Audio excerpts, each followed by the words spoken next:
grand-père que j'adorais, c'était un artiste, artiste peintre, peintre en bâtiment pendant la journée et puis en dehors, artiste peintre, quoi. En fait, ouais, j'ai toujours baigné là-dedans. J'ai toujours eu un crayon, un bic, un truc, un machin pour bricoler.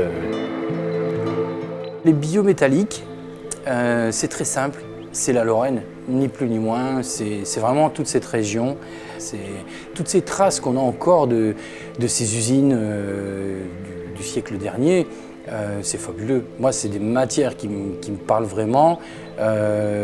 Donc, ben, c'est venu de là, quoi, en somme. J'utilise des potions magiques, des produits avec des bases de peinture dans lesquelles il y a des particules de métaux et des oxydes. Ce qui me permet de faire comme du plaqué or.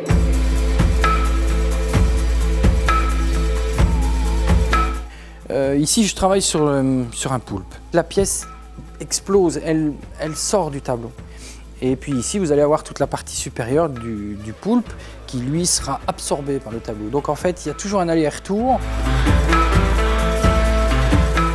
J'aime exploiter les cultures, les mythes, les mythologies, les légendes, l'histoire, la vraie. J'ai de grands personnages auxquels je tiens beaucoup, Léonard de Vinci, Michel-Ange, Caravage.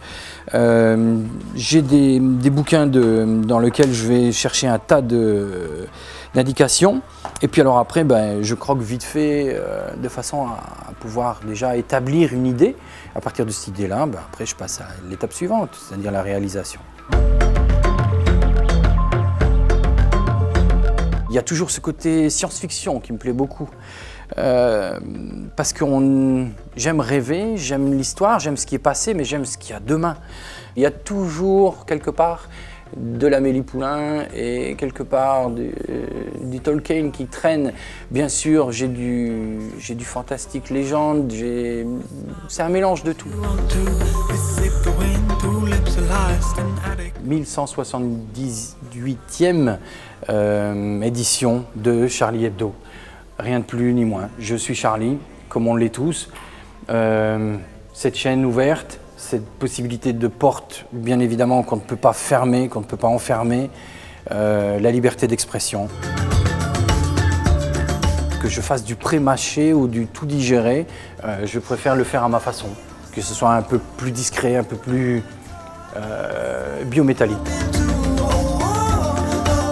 J'ai mais vraiment trois mots-clés qui sont très importants. C'est le questionnement, l'apprentissage et la transmission. On croit savoir, on croit être, et en réalité, ben on se trompe sur beaucoup de choses et on ne retient pas.